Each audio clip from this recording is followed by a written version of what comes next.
내년 3월에 치러질 대통령 선거에서 여야 후보가 결정됨에 따라 주요 경제 이슈들이 정치 쟁점화되고 있습니다. 외형상은 코로나 대책이라고 하지만 한 대선 후보가 빚을 내서라도 지원금을 더 주자라는 주장에 김부겸 국무총리 그리고 홍남기 경제부총리 등 현 정부조차도 신중을 기해야 한다는 과정 속에서 국가 채무 관련 논쟁이 벌어지고 있는데요. 오늘은 이 내용 자세하게 알아보도록 하겠습니다. 한국경제신문의 한상춘 논설위원 나오셨습니다. 안녕하십니까? 네, 안녕하십니까? 먼저 지난 주말 미국의 3대 지수가 동반 상승을 했습니다. 여러 날 사상 최고치를 경신했는데 이유 한번 점검해 주시죠. 네, 사실은 오늘 이슈상으로 보면 네. 중국의 그 13기 육중전회가 11일까지 열리는 게 가장 큰 이슈인데요. 그렇죠. 아무래도 이 방송에서는 최근에 미국 증시가 워낙 좋다 보니까 서학 개미분들이 미국에 대해서 관심이 상당히 높은 거거든요. 예. 그리고 지난 주말에는 아까 정인설 특파원께서 말씀해 주셨습니다는 향후의 그 미국 주식과 정책과 관련돼서 중요한 그 사항들이 많이 결정됐기 때문에 육중전의 얘기는 내일 말씀드리겠습니다. 그리고 육중전의 이번 특징은 시진핑의 시황제 계열에 들어가는 부분이기 때문에 그냥 안건을 딱 오늘 제시하고 내일부터 토론 들어갈 것 같습니다. 뭐 토론도 일방적이 되겠습니다는. 그래서 오늘 제시되는 내용 보고 내일 그 자세하게 말씀드리도록 하겠습니다. 아까 그 정특파원께서도 두 가지 좀 말씀을 해주셨죠. 사회적 인프라 문제 많은 그 얘기가 되고 있죠. 당초 규모보다는 좀 많이 그 축소되는 걸로 나와서 국채 금리가 많이 좀 안정이 됐습니다. 그래서 두 가지죠. 하나는 사회적 인프레가 이렇게 통과되는 기대감 때문에 추가적인 경기 회복에 대한 기대감 때문에 다우존스 지수가 비교적 많이 올랐고요. 그다음에 국채 금리가 사회적 인프라의 그 통과에도 불구하고 여기 이제 보시다시피 장기물 위주로 많이 떨어지다 보니까 우리가 얘기하는 그 베어 스티프닝에서 플래트닝으로 이렇게 가는 이 문제가 나스닥 지수라든가 이런 걸 끌어올렸다 이렇게 보시면 되겠습니다. 그리고 또 한 가지 이렇게 정특파원께서 차기의 그 페드 의장은 이제는 상원의 절차를 볼 때는 결정을 해야 되거든요. 네. 더 이상 지체하기는 어렵거든요. 그런 과정에서 보면 저희들도 뭐 또 제닛 옐런 의장도 파월 의장의 연임 문제에 대해서 이렇게 강하게 그 권고를 했기 때문에 그래서 단독으로 좀 보지 않겠느냐 이렇게 예상들이 많이 났었어요. 그러나 뒤늦게 그 브레이너 이사가 사실 그 이렇게 파월 의장과 뒤늦게죠. 순서상으로 보면 네. 이렇게 그 인터뷰했다는 나항이 월가에 전해지면서 정신을 끌어올렸던 또 하나의 호재다리를 보였습니다. 왜 그러냐면 파월 의장과 달리 브레이너 이사는 3대의 금융 완화에 굉장히 페드 인사 중에서 가장 비둘기적인 성향을 갖고 있는 이런 사항이거든요. 그래서 증시에서 입장에서는 11월 페드 회의에서 테이퍼링이 이미 결정된 상황에서 이렇게 보면 아무래도 이것이 경제 정상화하고 그다음에 돈의 공급을 바로 줄이는 것은 아니기라 하더라도 이렇게 유동성 장세가 지금까지 지속되어 온 점을 감안해 볼 때에는 여전히 부담됐던 사항이거든요. 그러나 브레이너의 그 페드 의장의 바이든 대통령과 인터뷰 소식이 알려지면서 자 브레이너 이분의 그 성향으로 볼 때는 증시에 반응했다는 얘기입니다. 그래서 테이퍼링이 소프트 테이퍼링에서 more soft 테이퍼링 이 얘기가 나왔거든요. 그럼 증가는 좀 올라가야 되겠죠? 올라가야 되겠죠? 그리고 월가의 최대 관심사는 테이퍼링보다도 지금 금리가 어떻게 되느냐. 우리 정 캐스터가 아까 그 정인설 특파원께서는 우리 전 특파원의 마음속으로 결정되지 않겠냐. 네. 이렇게 되죠. 그만큼 두 가지 시각이 있는 것 같습니다. 시청자 여러분, 전 그 캐스터께서 그만큼 경제 마인드가 이렇게 경제 지식이 뛰어나서 아마 정 특파원께서도 내부적으로 이렇게 결정을 바이든과 마찬가지로 결정하지 않겠느냐 하는 시각, 이런 시각이 있고 다른 측면에서는 지금 50 to 50해서 50대 50이라는 얘기입니다. 그래서 브레이너도 가능성이 상당히 높다 하는 이 측면이 결과적으로 보면 지금 월가의 가장 관심사가 테이퍼링보다도 금리 문제이지 않습니까? 금리 문제인데 금리 인상과 더 멀어진다. 증시는 올라가야 되겠죠? 그런 각도에서 이번 주에 그 브레이크아웃이 종료된 이후에 지난 주말에도 말씀드렸습니다는 월가의 그 1, 2, 3 해당되는 사람이 전부 발언을 많이 합니다. 파월 의장도 그렇고 크라이더 부의장도 그렇고 서열 3위 해당되는 사람이 바로 뉴욕의 윌리엄스 청재인데요. 윌리엄스 청재가 이번에 2번인가 이렇게 돼 있을 겁니다. 네. 그래서 이분들의 내용을 이렇게 보면 11월 그 페드 회의에서 테이퍼링이 결정될 때 그 분위기라든가 이런 걸 좀 아시면 향후에 서학개인분들 입장에서는 지금 가장 관심인 테슬라를 비롯해서 빅테크 업종들을 어떻게 가져갈 것이냐 하는 이 문제가 결정되지 않겠냐 생각합니다. 인프라 법안과 관련해서는 당초 2조 달러 이상으로 원래 구상이 됐었는데 좀 대폭 축소됐습니다. 왜 그렇습니까?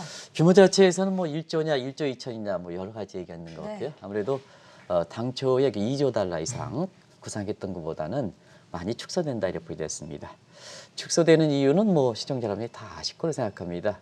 지금 바이든오믹스대로 원래 규모대로 밀어붙이기가 상당히 힘든 상황이죠. 네. 지금은 바이든 대통령의 지지도가 워낙 떨어지고 그렇죠. 그다음에 지금 바이든은 바이든 정부가 아니거든요. 임시정부거든요. 왜 임시정부냐 아시겠습니다. 임시 예산에 의해서 12월 3일까지 본인들이 의도했던 예산안 가지고 이미 미국의 회의연도는 10월 1일부터 출발했으니까 자기가 첫 구상에 했던 작품에 의해 가지고 좀 정책을 피지 못하는 상황 아니겠습니까? 이 대목을 많이 시청자분이 이렇게 오해들이 있는 것 같아요. 올해 그 바이든 정부는 1월 20일 날 출범했지만 사실은 그 예산안은 트럼프 예산이다. 트럼프 정부 때 예산이다 이렇게 됐습니다. 네. 왜냐하면 미국의 피스칼 이어는 10월 1일부터 시작되거든요. 그래서 작년에 확정됐던 내용들이 이렇게 바이든 정부가 출범하고 그대로 밑그림을 가져가는 거다 이렇게 됐습니다. 그런 측면에서 10월 1일 날 이때는 바이든 정부가 처음으로 예산안을 주도적으로 해서 왜냐하면 블루 웨이브이기 때문에 가서 이렇게 가야 되는데요. 여러 가지로 아프가니스탄이든가 이런 사태 때문에 국민들이 이렇게 의석수와 관계없이 국민들이 힘이 세져가지고 반 바이든 정서 때문에 지금 이렇게 난항을 겪고 있는 거다 이렇게 됐습니다. 그래서 지금 임시 예산안이라든가 연방 부채도 4,300억 달러 이렇게 늘리는 상태에서 이것도 12월 3일까지죠. 그런 상태에서 운영원은 일종의 바이든 정부가 아니라 바이든 임시정부다 하는 표현이 정확한 것이 아닌가 생각합니다. 그런 만큼 공화당과의 어떤 조화 문제 때문에 이런 원래 인프라 계획을 대폭 축소시켜서 국제금리가 낮아질 정도로 이렇게 사실 규모가 축소했다 이렇게 보시면 되겠고요. 또 한 가지는 지금 상태에서는 그렇습니다. 이제 어떤 형태든 간에 인프라 법안이 통과하면 새로운 가죽은 마련하기는 어려울 것 같습니다. 지금의 연방부채 한도가 꽉 차 있는 상태에서 이걸 그 상향 조정하는 유예적으로 가지 않고 상향 조정을 가면 그 상향 조정하는 규모의 그 인프라 법안의 내용들이 1조 되지 1조 2천억 되지 이때는 적자 국채 발행이 불가피한 것이 아닌가 생각합니다. 그러다 보니까 공화당 입장에선 더 이렇게 민주당 입장에선 더 이렇게 굉장히 좀 공화당에 비해서 상당 부분은 사실 그 주도 위치가 좀 약한 거죠. 왜냐하면 사실은 적자 국채 발행한다면 미국 내에서도 국가 채무 논쟁이 굉장히 심해질 거로 이렇게 보이는데요. 민주당 정부는 오바마 정부 때 낙인 효과가 있었죠. 왜냐하면 2011년 이때 연방 부채 꽉 돼서 S&P로부터 이렇게 신용등급이 한 단계 강등당한 만큼 민주당의 오바마 정부 입장에서는 지금 이제 바이든 대통령도 그때 당시 부통령이었었거든요. 네. 그런 측면에서는 낙인 효과가 있기 때문에 이 디폴트에 대한 낙인 효과가 있기 때문에 상당히 불리한 위치에 있다 이렇게 보겠습니다. 그러다 보니까 자연적으로 적자 국채를 발행하면 사실은 미국의 그 시장 경제 원리 입장에서 이것이 국채를 소화하기는 좀 힘든 부분이 있기 때문에 이걸 중앙은행이 좀 사줘야 되지 않느냐. 왜냐 공화당이 자꾸 난항을 부리고 있는 상태에서 자 앞으로 테이퍼링 추진하면 시장 금리가 올라가지 않습니까? 시장 금리가 올라가면 국채 가격이 떨어지다 보니까 민간 수요가 좀 부족하다. 민간 수요가 부족하니까 자연스럽게 중앙은행에서 인수하는 페드에서 중앙하는 bond monetization 부채 화폐화 가능성 문제가 나오는 거죠. 그런 상태에서 이 규모 자체를 크게 가져가면 중앙은행 입장에서 거절하게 되겠죠. 네. 그런 상태이기 때문에 규모 자체를 많이 줄이게 되는 경우다. 이렇게 이제 보시면 되겠습니다. 물론 공화당의 입김도 많이 작용하고 있는 상태입니다는 그런 내부적 문제 때문에 지금 사실 그 부채 규모가 사회적 인프라 규모가 많이 축소되는 거다 하는 걸 말씀드리고 최근에 우리 그 이렇게 내부에서도 많이 얘기하는 부채 화폐 문제, 반드 머니티제이션 문제는 미군 추진하기는 좀 어렵습니다. 왜냐하면 페드가 독립성 중립성을 1913년 이후에 가장 정통으로 생각하기 때문에 네. 이 문제는 2차 세계대전이었던 아주 비상국면, 시장이 무너졌을 때나 이렇게 추진하는 거지. 최근에 미국 내에서 다시 국가 채무 논쟁과 함께 거론되는 반드 머니티제이션, 부채 화폐 문제, 우리나라의 이 문제와 관련해서 굉장히 불거지고 있기 때문에 시청자 여러분이 상당히 관심이 될 거를 보는데요. 일단은 미국은 추진 가능성이 없다 하는 걸 말씀드리겠습니다. 그래서 규모를 축소시키는 거다 이렇게 말씀드리겠습니다. 잠시 경제 공부하고 가도록 하죠. 제가 가장 좋아하는 시간입니다. 지금 부채 화폐화라는 이야기가 많이 나왔는데 어떤 의미를 가지고 있고 또 미국에서는 왜 추진될 가능성이 없는지 한번 살펴주시죠. 영어 원어로 한국어를 번역해서 명확한 의미가 있는 거 있고요. 네. 그다음에 영어 자체를 한국어로 번역하면 본래 뜻을 좀 잘 못 읽는 부분이 있지 않느냐 생각합니다. 그래서 우리나라는 이 반드 마니티제이션을 부채 화폐라 하니까 네. 시청자분한테 확 와닿지는 않습니다. 그러면 사실 그 영어 표현으로 그대로 한번 보도록 하겠습니다. 반드 마니티제이션 하면 시큐리티, 주식은 타인 자본이 아니죠. 자기 자본이죠. 그래서 주식을 통해서 자금 조달을 한 회사 입장에서는 그 자금은 내 자금이 되는 거죠. 근데 채권은 남한테 빌려오는 거죠. 네. 채권, 반드, 채권이죠. 그렇게 이제 그거를 화폐화 시킨다는 얘기입니다. 화폐화. 그럼 화폐의 주체는 누구냐? 중앙은행이죠. 그래서 적자 국채를 발행할 때 중앙은행 시중에서 인수시키는 게 아니고 시중에서 소화시키는 게 아니라 중앙은행에서 인수하는 방식이다 이렇게 됐습니다. 그러면 왜 미국은 추진 가능성이 적을까 하는 측면에서는 아까 중앙은행의 독립성, 중립성 관련해서 말씀드렸습니다는 지금 여건을 한번 보겠습니다. 지금 이제 미국은 당장 벌어지는 일이니까 사회적 인프라도 테이퍼링과 충돌 가능성이 있는 거죠. 왜냐하면 테이퍼링은 유동성을 축소하죠. 네. 그런데 재정 정책 측면에서는 반드를 발행하는데 이게 중앙은행이 인수하는 거죠. 통화 정책을 간 거는 중앙은행이 인수하니까 결국 재정 정책이죠. 중앙은행 정책이죠. 그러다 보니까 자 미국의 재무부가 사회적 인프라에 소요되는 자금을 마련하기 위해서 채권을 발행해 중앙은행이 인수해 시중 유동성은 나가야 되는 거죠. 그러면 지금 11월 회의에서는 테이퍼링에서 유동성 축소하겠다 하는데 재정정책 측면에서는 반드 머니티제에서 돈을 공급해야 되니까 서로 네. 충돌 문제가 발생하는 그렇죠. 거죠. 충돌 문제. 그래서 말씀드렸듯이 이런 국면은 앞서 말씀드린 추진하기 어렵다 하는 것을 말씀드리고 2차 세계대전 것처럼 시장이 무너졌을 때 아주 초비상 상태, 제가 하이퍼라는 단어를 꺼내겠습니다. 아주 초비상 상태나 이것을 추진한 거다 하는 걸 말씀드리겠습니다. 그리고 지금 상태에서 오히려 이 반드 머니티제이션 논쟁보다는 지금 시청자분이 좀 아셔야 될 게 지금 오늘 11월 8일이죠. 11월 8일이니까 네. 이젠 미국에서 보면 지난번에 임시예산안, 그다음에 연방부채 상한 임시적으로 올렸던 문제, 이게 이제 12월 3일의 시한이죠. 그래서 미 재무부에서는 이런 국력 소모와 관련된 부채 화폐 논쟁보다는 임시예산안, 연방부채 한도 문제에서 이제는 내예산안 2022년 회계연도의 예산안 확정시키고 그다음에 이 지금 모습에서는 예산안의 내용으로 볼 때는 부채 상한이 쭉 올려야 될 필요성이 있고 아니면 유예를 시키는가 이런 쪽에 돼야 되는데 이런 문제 처리에 아주 이렇게 지속될 것이다 하는 주력할 것이다 하는 것을 말씀드리겠습니다. 그래서 11월 달에는 재정정책 쪽에 이런 임시예산안과 연방부채 한도가 페드 입장에서 테이퍼링 추진하는 것은 예고됐기 때문에 이 추진 여부와 관계없이 사실 시장에서는 재정정책의 임시예산과 연방부채 한도의 유예의 논의 과정이 미국 증시에 더 큰 영향을 미칠 거다. 이런 변수를 서학개미를 중심으로 해서 시청자분이 주목하실 필요가 있다는 걸 말씀드리겠습니다. 지금 국내에서도 국가 채무 논쟁이 쟁점화되고 있는데 한동안 좀 수면 아래로 가라앉았었던 국가 채무 논쟁이 다시 뜨거워지고 있는 이유는 뭐라고 보십니까? 네, 일단은 이 문제는 민감한 문제이기 때문에 네. 저는 정치색을 띠지 않고 얘기한다는 걸 말씀드리겠습니다. 그래서 이런 부분에 대해서 어떤 후보에 대해서 부정적으로 얘기하는 것은 그거를 저희 것처럼 국민들 입장에서는 그렇게 의문을 갖고 있기 때문에 나중에 정식 선거 공약이 될 때는 관련된 분들은 그런 국민들이 이러한 의심되는 사항이 있다는 것을 이렇게 개선시켜서 공약을 해내면 그분의 그 대통령 이렇게 지지도가 높아갈 수 있다 하는 측면에서 반대를 위한 반대라는 것은 아니다 하는 걸 꼭 좀 말씀드리겠습니다. 이게 민감한 사항이기 때문에 그렇습니다. 그러나 대통령 후보가 결정된 이후에 가장 먼저 이 문제부터 불거지지 않습니까? 여든 야든 사실 그래서 지금은 앞으로 시청자분이 국내 증시와 관련해서 이제는 내년 3월 10일에 치러질 대통령 후보들이 이제 결정됐기 때문에 주요 이렇게 경제 문제에 대해서 정치 쟁점화되는 부분도 국내 증시와 관련해서 새로운 변수로 작용될 것이다 이렇게 보시면 되겠습니다.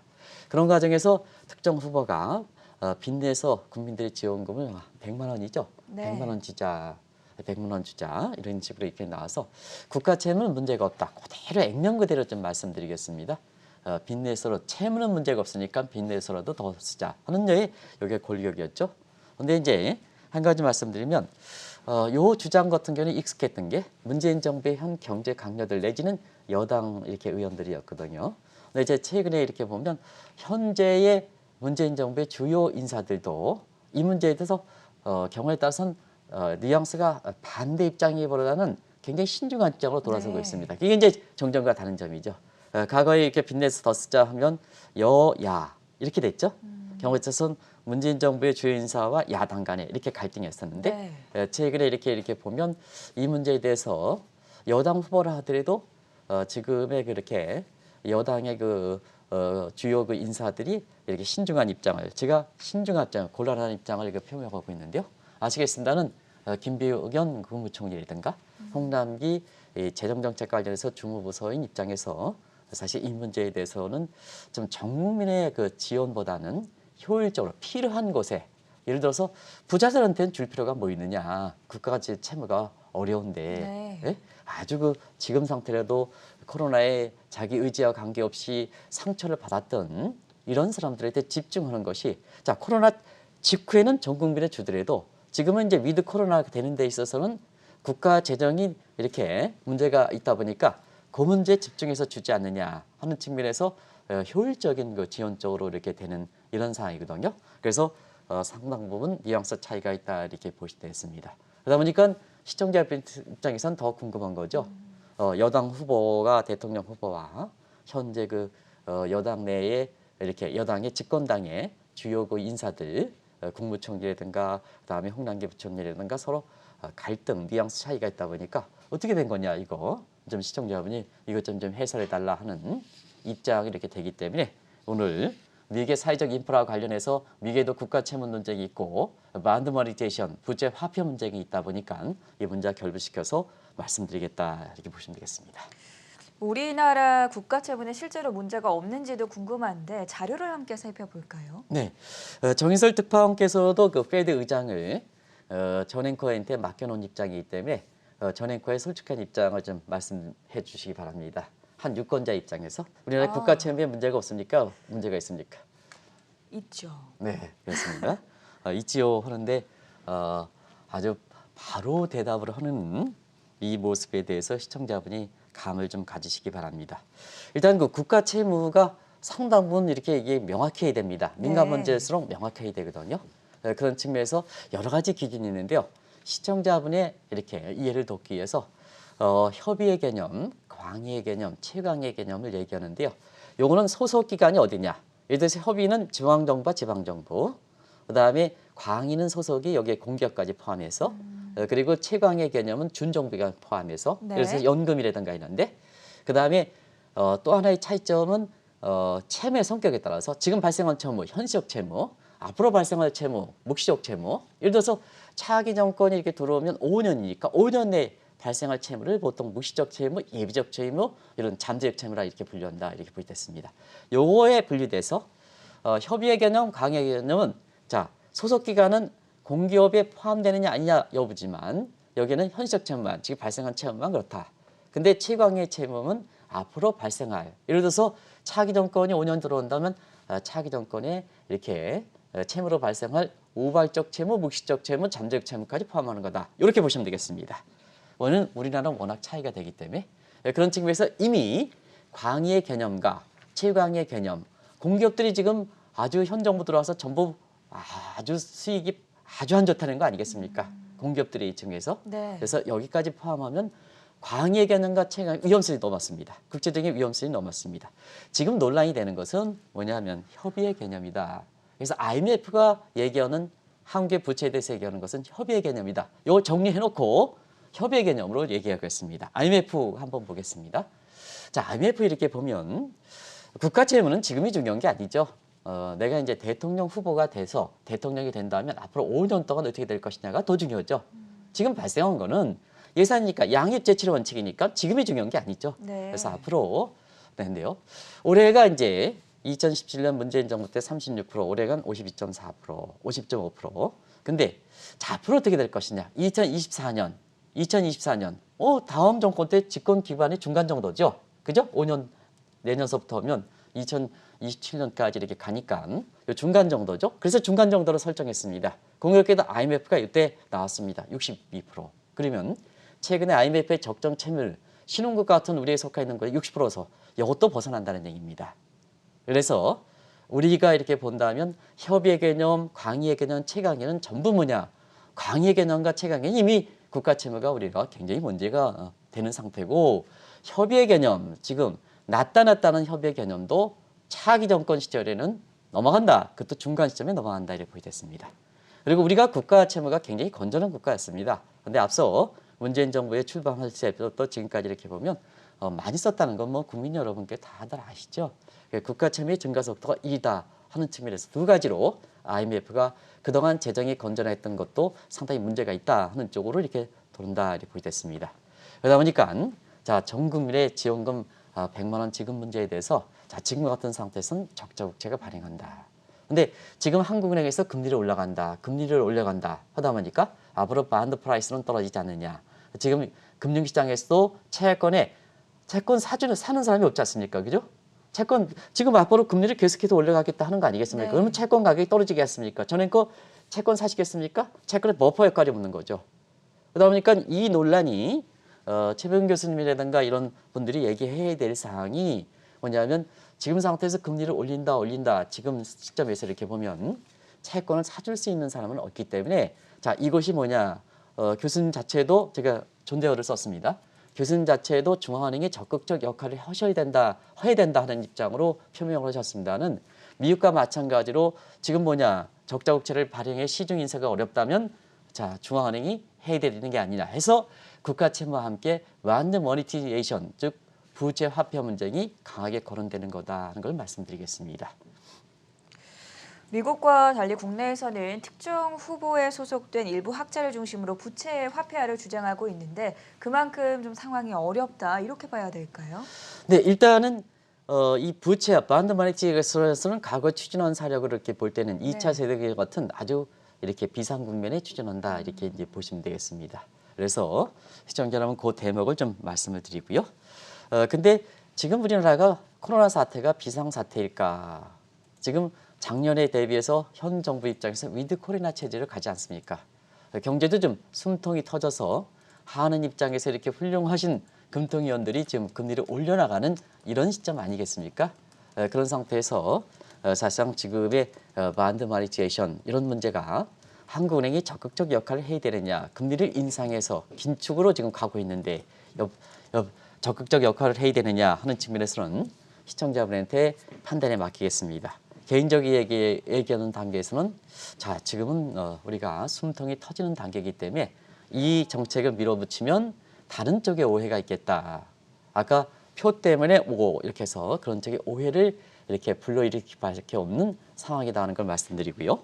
또 한 가지는 빚내서 더 쓰자 하는 것을 꼭 좀 교수님께서 다 아시겠습니다는 이게 꼭 이게 하면 무조건 빚내서 쓰는 게 아닙니다. 우리가 밀턴 프리드만이라든가 이런 근대 이렇게 화폐론자 대비해서 물론 이 현대 화폐를 주류 경제학으로 인정하는 거 아닙니다. 근데 현대 통화론자들이 얘기이기 때문에 예전 통화를 대비해서 근대 통화론자로 이렇게 구별하겠습니다. 아직도 밀턴 프리드만이니까 이런 사람들이 이 현대 통화론자 주장하는 사람보다 멀찍이 학문적이라든가 그다음에 학계에서 주류 경제학 위치를 차지하고 있다. 다만 시청자분의 이해를 돕기 위해서 전 통화론자 대비해서 지금의 현대 통화론자들 모던 모니터리스트에 대해서 빚내사 이거 소수의견입니다. 전체적으로 경제학에서 차지하는 비중이 소수의견이다. 아직도 공감대가 사회과학은 커먼센스이기 때문에 시어리가 커먼센스인데 사실은 커먼센스를 본다면 시어리가 붙이기가 어렵다 하는 것을 말씀드리겠습니다. 그런데 여기도 전제가 있습니다. MMT의 전제는 차익금리보다도 성장률이 높을 때 빚내서 더 써야 된다. 갚을 능력을 생각한다는 얘기입니다. 네. 이걸 꼭 좀 말씀드리겠습니다. 물론 이제 나중에 집권 기간이 내년 그 5월 이후서부터 합니다는 지금 기점을 한번 보겠습니다. 오해 소지가 있는 거로. 자, 3분기 성장률 우리가 전분기 대비해서 0.3% 났습니다. 그럼 이제 금리가 지금 차익 금리가 5%짜리 있습니다는 지금 은행들이 대출 금리 5%짜리 있으면 가장 낮은 3%짜리를 한번 보겠습니다. 이 금리는 연율이죠. 금리는 연율을 받는 거기 때문에 그래서 0.3%를 에스테리크 4승으로 해서 전분기 대비 연율로 계산했습니다. 그러면 지금 3분기 성장이 1.2%입니다. 지금 차익금리는 한국은행이 기준금리 이후에 시중은행이 대출금리를 올려서 가장 낮은 금리로 할 때는 3%입니다. 그러면 MMT, 머던 마이스의 전제 조건도 걸리지 않는데 충족되지 않는다는 얘기입니다. 네. 그걸 꼭 좀 무조건 빚내서 쓰자는 얘기는 아닙니다. 그리고 이 문제를 얘기할 때 제닛 앨런의 빅 액트, 앨런 거시경제 패러다임에서 재정정책 쓰자 요거 문제인데요. 요 문제 관련해서도 한번 차이점 보겠습니다. 제닛 앨런의 재무장관의 빅 액트는 평균 재정 준칙제입니다. 지금은 경제가 물로 있다. 이거 어쩌면 시스템이 정비되어 있지 않지 않습니까? 그래서 특정 정비가 시스템이 정비되어 있던 이게 지속 가능한다 하는 측면에서 지금의 선제적이지만 지금 물르지 않습니까? 이게 시스템이 정비되어 있지 않습니까? 그래서 평균 물가제와 마찬가지로 지금 국면의 경기가 회복될 때에는 자 회복 전에는 재정 정책을 초과해서 많이 써도 괜찮다. 많이 써도 괜찮다. 근데 위드 코리아는 것처럼 숨통이 터질 때는 이제는 자 재정 적자라든가 국가채무를 줄여야 된다. 회복 후에는 하회시켜야 된다. 그럼 일정 기간 동안에 재정 정책의 룰대로 평균 수준으로 도모하는 거죠. 평균 물가 똑같습니다. 그런 측면에서 이런 점을 좀 염두에 두셔서 그 후보를 비난하는 게 아니라 국민들이 이런 의심순호를 있기 때문에 네. 그걸 뭐 개정에 반영하라는 얘기입니다. 무조건 그런 각도에서 시청자의 판단을 위해서 이 부분을 좀 비교적 이론적으로 좀 정확하게 자세하게 좀 말씀드렸습니다. 그런데 문제는 부채 화폐화를 통해서 전 국민에게 재난지원금을 지급할 경우에 과연 얼마나 경제적인 효과가 있을 것인가 이 부분 아니겠습니까? 네, 그게 이제 가장 중요하죠. 네. 근데 경기 부양 효과 이렇게 보면 지금 우리나라의 국가 채무 문제가 IMF 경고하는 식으로 이렇게 그것도 이제 가장 협의의 개념도 다음 정권 중간 때는 이 이혼수익이 벗어나지 않습니까? 그렇죠. 그런 각도에선 사실 적자국채 발행을 해야 되는데요. 적자국채가 발행하려면 어떠냐 하면 시중에서 소화되게 되기 때문에 어떠냐면 바운드 서프라이가 증가하니까 채권 가격이 떨어지고 금리는 네. 더 올라간다. 그러면 기준금리 인상과 맞풀려서 에스컬레이터 현상이 발생한다. 경기는 자 금리가 시중금리가 올라가니까 아무리 적자국채 발행을 통해서 공공부문의 재원이 형성된다 하더라도 자 금리가 인상하니까 금리가 더 올라가니까 소비가 줄어들죠. 투자가 줄어들죠. 서메이션 공공부문의 적자국채 발행에서 재원 증가하더라도 금리 상승에 따라서 민간 수요 줄어들어. 그다음에 기업의 설비 투자 줄어들어. 총 서베이션, 총 지출은 늘어나지 않는다. 이게 유명한 크로우딩 아웃 이펙트입니다. 그래서 경기 부양 효과가 적다는 것을 말씀을 드리고 두 번째는 자 전행커 때 여쭙겠습니다. 임시상 지원금을 100만 원 주면 지금 미래가 불확실한 상태에서는 그거 가지고 쓰시겠습니까? 아니면 저축하시겠습니까? 많이들 저축을 하겠죠. 저축하죠. 실제로 미국에서 보면 재원금을 줘서 네. 국가재원금에서 저축률이 한 20%대까지 치밀었지 않습니까? 그렇죠. 치밀었지 않습니까? 네. 그거 기억나시죠? 네. 그래서 우리가 밀튼 프리드만의 여기서 향상소득과를 보면 우리가 정상소득과 영구소득으로 표현하는 데가 있습니다. 임시소득. 지난번에 우리가 임시할 때 트랜지터리라는 표현을 썼죠. 예. 그래서 그 트랜지터리 소득에 들어가기 때문에 요 임시소득은 밀튼 프리드만의 항상소득가세를 보면 저축된다. 소비로 연결되기가 가능성이 적다는 걸 말씀드리겠습니다. 그리고 미국도 한번 보겠습니다. 자, 미국도 자 지원금을 주다 보니까 어려운 뭐 부역 노동이라든가 이런 거 있죠. 지금 미국의 생필품을 이렇게 발생시키는 이런 쪽에 있잖아요. 네. 지원금 주는데 어려운데 가시겠습니까? 안 일 가시죠. 안 하려고 안 하죠. 그게 코브라 이펙트죠. 그러다 보니까 이 문제로 인해서 한국도 발생할 가능성이 있기 때문에 자 국민들이 생필품과 관련된 이런 부분이 어려워진다는 걸 말씀드리겠습니다. 나머지 사항은 뭐 이렇게 시간 관계상 줄이도록 하겠습니다. 마지막으로 국가에서 빚을 내서 더 쓰자라고 한다면 가계부채도 탕감해주겠다라는 기대가 있을 법도 한데 여기에 대해서는 어떻게 보십니까?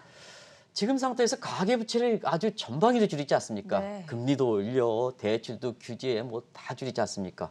그러면 자 이후에 정부가 될 수 있는 가능성에 있는 후보지만 어이구 지금 부채를 줄이자 하면서 국가는 펑펑 쓰겠다 하면 이런 생각이 들겠죠. 네. 그러면 그런 포퓰리즘에 이르면 가계부채는 뭐냐? 아이 나도 뭐냐 가계부채 열심히 쓰겠다 하는 입장을 열심히 쓰겠다는 표현이 좀 그렇습니다. 나도 뭐 정부가 지금 규제해봐라. 난 열심히 쓰겠다. 나중 가서는 가계부채 탕감해주지 않겠느냐. 이런 얘기가 나오는 거죠. 그러면 뭐냐? 너도 나도 다 쓴다는 얘기입니다. 어떻게 되겠습니까? 후손 세대 어떻게 되겠습니까? 그런 건 시청자분이 이렇게 돼서 말씀을 드리고요. 마지막으로 말씀드리면 부채는 국가부채든 가계부채든 위험수에 넣으면 안 됩니다. 왜냐하면 관리 가능할 때 가능해야 됩니다. 만약에 오늘 전앵커를 너무 이렇게 많이 정인설 특파원서부터 좋은 얘기를 했으니까 자 관리 가능해 중요한데요. 예를 들어서 전앵커가 뭐냐면 회사를 이렇게 딱 할 때 네. 회사를 언제쯤 정리하는 것도 중요합니다. 회사가 회생 가능성을 잘 파악하면 남의 빚을 빌려야 되겠습니다는 네. 회생 가능성이 없다 하더라도 그게 악화가지고 하면 어떻습니까? 그때는 신용시장에서 균열이 발생하는 자 내가 돈 빌릴 수 있는 사람은 전앵커의 입장에서 돈 빌릴 사람은 전앵커의 부모가 가장 돈 빌려주시겠죠? 네. 그리고 그 가족들 친척들이 돈 빌려주시겠죠? 그럼 뭐냐 회생 가능성이 없는데 걷다해서 친척 뭐 해서 부모님한테 양해를 구하겠습니다. 하다 다 집어넣으면 자 주변까지 전부 어려워진다. 네. 어려진다. 그래서 이게 우리가 이게 일 기준으로 협의 개념으로 아주 이렇게 아직까진 낮 하더라도 관리 가능할 때 가능해야 된다. 부채는 관리가 이미 위험수위가 벗어나면 후손 세대는 어떻게 될 것이냐. 후손 세대는 어떻게 될 것이냐. 현 정부도 마찬가지지 않습니까? 후손 정부는 어떻게 될 것이냐. 우리는 지나가는 시대다. 현 세대는 지나가는 시대다 하는 각도에서 한 번 정도는 생각해보고 다시 한 번 말씀드리면 이 내용은 이렇게 비난이 아니라 이런 의심을 유권자로서 의심을 갖고 있기 때문에 보다 좋은 공약으로 이런 것에 의심을 좀 말끄럽게 해소해서 다음 공약에 내놓으시길 바란다 하는 측면에서 꼭 좀 이 문제를 꼭 말씀드리겠습니다. 네, 오늘은 최근에 불거지고 있는 국가 채무 논쟁에 대한 자세한 여러 가지 분석들 들어봤고요. 지금까지 한국경제신문의 한상춘 논설위원이었습니다. 고맙습니다. 네, 고맙습니다.